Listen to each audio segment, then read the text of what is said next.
Ibu dan Bapak sekalian, sesi yang kedua ini adalah membahas tentang konsep Stephen dalam aplikasi di mesin kecerdasan. Kita akan lihat satu persatu dari slide berikut ini. Sesi pertama sudah menjelaskan bagaimana konsep sudah diutarakan, dan inilah mesin kecerdasan yang ada di otak atau kepala kita. Di sini bisa dilihat ada limbi kiri, ada limbi kanan, ada otak kiri, otak kanan, dan otak tengah. Kita akan jelaskan satu persatu. Limbi kiri adalah mesin kecerdasan bagi tipe orang sensing. Orang sensing ini, untuk pembahasan pertama ini, adalah dia kuat di memori. Jadi hafalannya kuat, termasuk juga fisiknya. Dia sangat luar biasa sekali karena dia punya memori yang sangat luar biasa. Termasuk tipikal orang sensing adalah orangnya rajin. Berikutnya adalah di otak kiri, sebut dengan thinking. Thinking ini dia hebat di analisa. Kalau berbicara dia speak by data, termasuk orang thinking adalah pada umumnya mereka pandai. Sedangkan di otak kanan yang disebut dengan intuiting. Siapa di sini yang intuiting? Oh, ternyata banyak sekali yang intuiting ya. Intuiting adalah berarti sama dengan saya. Dia hebat di kreativitas, termasuk juga di inovasinya. Idenya tidak pernah habis, akan memberikan yang terbaik pada saat dibutuhkan. Pada saat tidak dibutuhkan pun, idenya akan mengalir seperti air. Ini orang intuiting adanya di otak kanan. Berikutnya adalah feeling. Orang feeling ini berada di limbik sebelah kanan. Tipikal orang feeling ini adalah dia agak cepat emosi, tetapi dia hebat di dalam membangun kebersamaan, bisa memotivasi orang lain sehingga orang lain bisa berhasil karena orang feeling ini. Yang terakhir, yang kelima adalah insting. Insting ini adalah dia hebat di naluri, dan tipikal orang insting ini adalah manusia serba bisa. Ibu dan Bapak sekalian, kalau kita melihat dari mesin kecerdasan yang sudah kita jelaskan tadi, maka kita lihat akan bagaimana respon golongan darah. Yang perlu diingat oleh Ibu dan Bapak sekalian, golongan darah ini hanya sebatas spontan sementara, sifatnya labil. Jadi hanya responnya sementara pada saat itu, dan dia akan kembali kepada mesin kecerdasan yang akan mengambil keputusan. Kalau diilustrasikan, golongan darah ini hanya sebatas seperti tukang pos, ya, yang mengantarkan saja, bisa diterima, bisa tidak. Sensing itu pada umumnya golongan darahnya AB, sedangkan orang thinking golongan darahnya A, golongan darah bagi orang intuiting adalah B, dan untuk feeling golongan darahnya O. Sedangkan insting adalah di antara empat yang ada, A, B, AB, atau O. Maknanya adalah kalau misalnya orang intuiting dia golongan darahnya O, maka respon yang pertama adalah feelingnya, perasaannya. Jadi pada saat ada tes, misalnya tes kuesioner, dia membaca tes tersebut, itu yang pertama merespon adalah feelingnya, ya, feelingnya. Tetapi yang akan memutuskan adalah tetap di mesin kecerdasannya, yaitu intuiting. Nah, baik Ibu dan Bapak sekalian, ini adalah respon golongan darah dari mesin kecerdasan yang ada di diri kita masing-masing. Kita lihat tiga kepala menyatu. Pembagian konsep pertama yang sebelum diluruskan oleh Stephen adalah dibagi ke dalam tiga bagian, tiga leveling atau tiga strata di sini. Teman-teman yang orang thinking dan intuiting, berbahagialah Anda karena Anda termasuk kelompok insani, artinya kelompok manusia. Sedangkan yang lainnya, sensing dan feeling, ini adalah mamalia. Artinya apa? Dia senangnya makan. Untuk yang sensing, sedangkan untuk orang feeling adalah dia senangnya kawin dan beranak. Kasihan sekali nih. Yang lebih kasihan lagi adalah yang otak tengah. Ini otak insting. Ini reptil. Jadi otaknya reptil. sangat buas sekali. Ya. Mike ini membagi dalam 3 bagian seperti ini, dan ini oleh Stephen diluruskan konsep ini karena semuanya adalah punya kelebihan dan punya kekurangan. Artinya tidak ada pembagian seperti ini. Konsep yang paling jelas, di thinking pasti ada kelebihan, di intuiting pasti ada kelebihan, di sensing juga demikian, termasuk insting. Otak tengah ini oleh Stephen disebut adalah, walaupun disebut dengan buas, tetapi buasnya buas yang sore.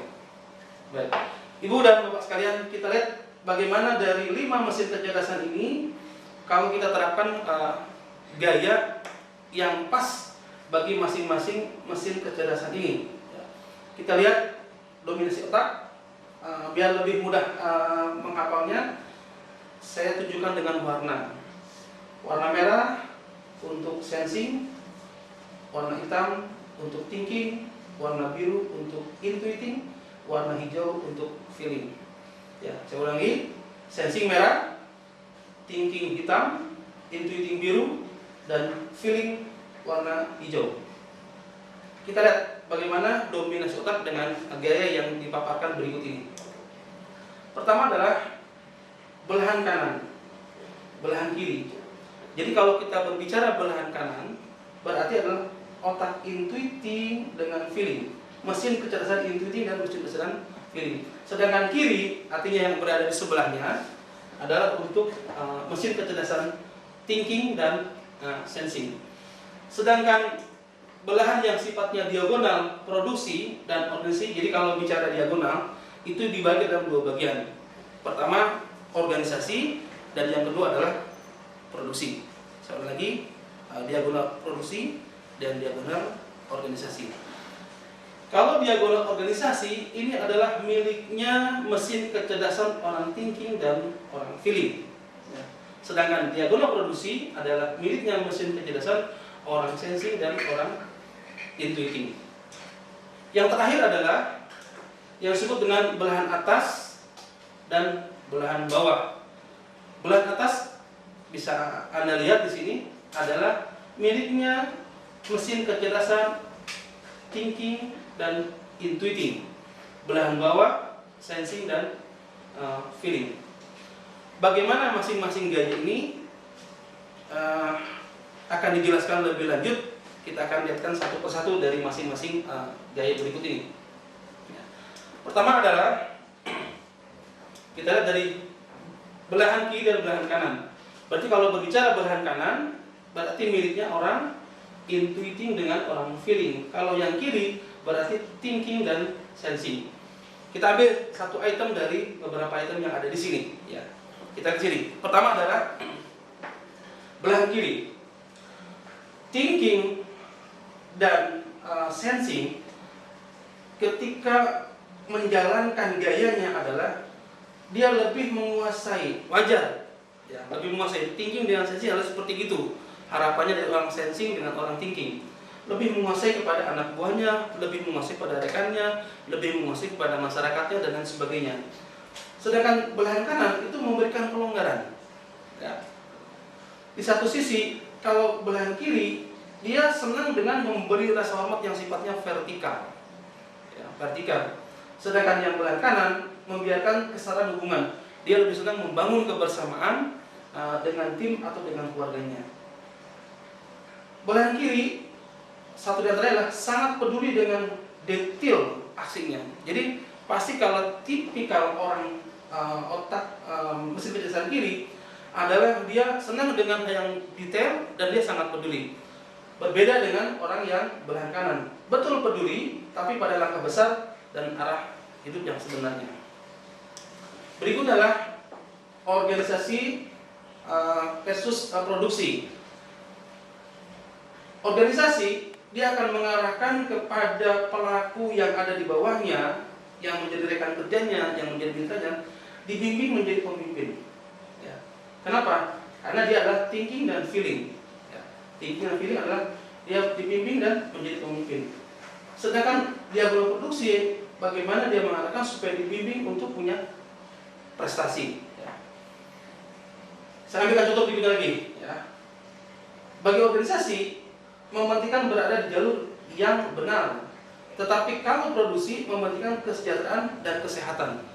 Jadi yang lebih cenderung kepada kemanusiaannya dibandingkan dengan tipikal dari mesin kecerdasan organisasi dari thinking dan sensing. Berikutnya adalah kita bicara tentang belahan atas dan belahan bawah. Ibu dan Bapak bisa lihat di dalam slide ini, ya. Kalau belahan atas berarti data adalah untuk thinking dan intuiting. Ya, untuk thinking dan intuiting itu mementingkan kualitas individu. Jadi yang dikejar adalah bagaimana masing-masing individu itu memberikan kualitas yang sangat luar biasa. Tetapi belahan bawah merupakan miliknya mesin kecerdasan orang sensing dan feeling adalah mementingkan hubungan interpersonal. Berbeda sekali, ya, dua mesin kecerdasan ini. Orang belahan atas itu menjadi dengan wawasan dan pengetahuan, wajar, karena dia orang thinking seperti itu dan orang intuiting. Kalau ini bawah, ini adalah memperbanyak terpaan dan keterlibatan secara real bagi anak buahnya. Atas, dia mengajarkan prinsip dan logika, ya. Tetapi belahan bawah mengajarkan tradisi dan fanatisme. Bagaimana semangat kebersamaannya yang terus digelorakan, diberikan kepada yang menjadi mitranya, yang menjadi bawahannya, yang menjadi rekan kerjanya. Baik, Ibu dan Bapak sekalian, sekarang adalah tiba saatnya sifat diametral dalam mesin kecerdasan. Saya ulangi lagi, ya. Kalau yang merah berarti adalah mesin kecerdasan. Baik, benar, untuk sensing. Yang hitam thinking, ya. Kalau yang biru intuiting, alhamdulillah bagus. Sedangkan orang yang mesin kecerdasan yang warna hijau adalah bagi feeling, dan terakhir tentunya untuk insting. Kita akan jelaskan satu persatu, ya. Yang pertama adalah sensing. Sensing ini orangnya mudah senang, tapi susah untuk jatuh cinta. Contoh real adalah anak saya, kebetulan dia sensing extrovert. Anak saya itu pernah yang namanya masih SMA, senang kepada lawan jenisnya. Pada saat dia merasa sudah menemukan pasangannya, dia komitmen untuk bisa bersama-sama sampai nanti. Tetapi ternyata di tengah jalan ada sesuatu clash yang menurut analisa kami adalah disebabkan oleh lawan jenisnya, si perempuannya. Ternyata sampai saat ini anak saya ini dia senang dengan siapapun, tetapi untuk bisa jatuh cinta kembali itu pertimbangannya sangat jauh sekali, sangat harus betul-betul matang dibandingkan dengan yang sebelumnya. Ya, kenapa? Karena memori si sensing ini begitu kuat, dia akan peka sekali bahwa dia minimal, wah, kalau tipikal yang kayak gini kayaknya akan jauh berbeda dengan orang yang sebelumnya, atau kalau enggak, kehati-hatiannya akan lebih muncul bagi orang sensing ini. Ya, hati-hati orang sensing ini. Ya. Yang kedua adalah orang thinking. Ya. Orang thinking di dalam item yang banyak ini, dia ternyata peran sirkulatif, ya, tapi kurang pandai baca aspirasi. Artinya apa? Ini bagi rekan-rekan yang orang thinking, Anda tuh sebenarnya dibutuhkan, diperlukan, ya, didambakan, dipuja bahkan. Kenapa? Karena kepandaian Anda. Tetapi sayangnya orang thinking yang warna lambangnya adalah hitam, itu dia tidak bisa memahami, tidak bisa membaca aspirasi yang datang dari lingkungannya. Memang orang thinking agak sedikit double, ya, agak besi, kaku. Jadi aspirasi yang muncul itu tidak ditangkap, menjadi peluang untuk dia bisa lebih populer lagi. Ya, walaupun populer bukan milik orang thinking, dia adalah tahta yang digapainya atau yang diinginkannya. Kita geser ke sini sekarang. Bagaimana orang intuiting? Dia mahir membuat konsep tapi terlalu cuek. Ya. Siapa di sini orang intuiting? Anda harus bersyukur siapapun Anda yang menjadi orang intuiting itu adalah potensi Anda. Kenapa? Kalau orang intuiting membuat konsep lalu disampaikan di dalam forum atau dipresentasikan, saya punya analisa tersendiri. Kurang lebih sekitar 85% konsep kita ini pasti bakal diterima. Ya. Ini hebatnya orang intuitif. Tetapi terkadang karena terlalu cuek, dia pekerjaan itu dari awal sampai akhir dia mendesain, termasuk memaparkan, diborong sama dia sendiri. Dia seolah tidak percaya kepada orang lain. Ini kelemahan daripada orang intuitif. Tetapi kalau bicara konsep, ide, dialah jagonya orang intuitif ini. Pemuja misi pribadi tapi enggan hubungan mendalam. Lihat dan perhatikan, tipikal orang intuitif adalah dia sebenarnya bagus menjalin hubungan, tetapi dia tidak bisa menukik untuk lebih dalam. Makanya orang intuitif disebut asosial, bukan asusila ya. Asosial. Dia itu banyak kurang begitu peka. Kalau dia senang dalam diskusi bertiga misalnya kepada seseorang, itu bisa dia bisa jadi fokus hanya kepada orang itu. Yang dua bisa diabaikan. Kalaupun berbicara dengan yang dua orang, itu sifatnya hanya selingan dan dia tidak masuk di memori dia. Ya. Orang siapa ini? Orang intuitif. Ya. Berikutnya adalah untuk feeling, yang warna ini adalah warna hijau. Ya. Pemimpin karismatik, tapi mudah tersinggung. Ya. Dia mencintai kepada siapapun, dia senang memberikan motivasi kepada siapapun, karena setiap yang dia berikan itu semuanya atas dasar cinta.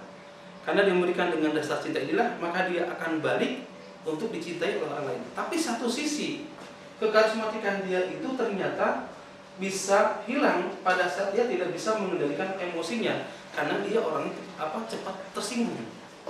Ya, cepat tersinggung ini bagi tipikal orang mesin kecerdasan feeling. Satu sisi, ya, karena dia orang feeling, dia tuh sebenarnya malas mikir. Ya, kalau orang thinking senang dengan pikirannya, sehingga jidatnya pun agak sedikit berkerut, ya, itu orang thinking. Tapi kalau orang feeling, ini agak susah untuk berpikir. Dia berpikirnya sangat praktis saja, ya, dan tidak mau berpikir yang ngejelimet-jelimet. Sedangkan orang insting yang terakhir dengan warna kuning ini adalah dia sebenarnya spiritualis yang tinggi, dekat dengan Tuhannya, sangat hebat, sangat luar biasa. Cuman sayang, orang insting ini adalah temperamennya sangat tinggi, cepat tersinggung. Stephen memberikan analisa dan merujuk bahwa Bapak Yusuf Kala, mantan wakil presiden Republik Indonesia, dikelompokkan dalam mesin kecerdasan insting. Ya, ternyata pada saat ada kasus di Situ Gintung, pada saat jebol situ di sana, Pak Yusuf Kala dengan rombongan datang ke sana, dan ternyata apa yang terjadi? Pada saat Pak Yusuf Kala datang ke sana itu didemo oleh banyak mahasiswa di sana. Karena orang insting merasa dia ingin memberikan yang terbaik, ingin menolong, ingin membantu, dan menyelesaikan masalah to the point yang sifatnya ad hoc pada saat itu. Ketika didemo oleh para mahasiswa, maka dia bukan mundur, malah dia bertemu langsung dengan para mahasiswanya. Bahkan dengan kata-kata yang khasnya, saya datang ke sini mau bekerja, tapi Anda datang sini mau apa? Ternyata mahasiswa tidak bisa memberikan jawaban pada saat itu. Anda mau apa ke sini? Kalau kami datang ke sini mau bekerja, Anda mau apa datang ke sini? Bahkan dihampiri mahasiswa tersebut lebih dekat, ya, dan mahasiswa tidak bisa memberikan jawaban pada saat itu. Untung para pengawalnya memberikan mengingatkan Pak Yusuf Kala untuk segera meninggalkan. Mungkin dia berbisik, Pak, ini bukan lawan Bapak, bukan tandingan Bapak, Bapak kan reptil, kira-kira begitulah. Ya. Ini adalah mesin kecerdasan orang insting. Berikutnya adalah bagaimana dominasi mesin kecerdasan sensing. Ibu dan Bapak sekalian, kalau sudah dites ternyata Bapak itu adalah sensing, yang perlu diingat adalah Anda itu 100% punya kelebihan di sensing. Di sensing ini 100%. Anda adalah orang sensing murni, ya. Sedangkan kelemahan Anda adalah berada di diagonalnya, ya, kurang lebih sekitar 20%, ya, 20% di sini. Apakah Anda suka berpikir, apakah Anda juga punya perasaan? Tentu, karena ternyata orang sensing itu thinkingnya dan feelingnya kurang lebih hampir sama, 40%. Artinya walaupun dia sensing, dia berpikir, menganalisa, argumentatif, itu juga masih bisa termasuk perasaannya. Cuman Anda jangan berpikir dari kelemahan Anda yang 20% ini. Abaikan yang 20, fokus di sensing Anda. Itu saran dari Stephen seperti itu. Nah, kata kunci bagi orang sensing adalah buktikan. Apa? Buktikan. Jadi kalau orang sensing, kata kuncinya adalah buktikan. Jadi segala sesuatu harus bisa ada penampakan, ya, ada kompensasinya, kurang lebih seperti itu. Misalnya, nah, tipikal orang sensing ini adalah orangnya teliti, ya, perhatikan detail, menuntut bukti, orangnya rajin, pikirannya terangkai, mendapatkan hasil, ya, membutuhkan kepastian, suka mencontoh, suka menonton non-fiksi, dan ingatannya sangat luar biasa. Inilah yang dimiliki oleh Anda yang punya mesin kecerdasan sensing. Saya pernah mengetes sidik jari di satu perusahaan, tapi saya tidak menyebutkan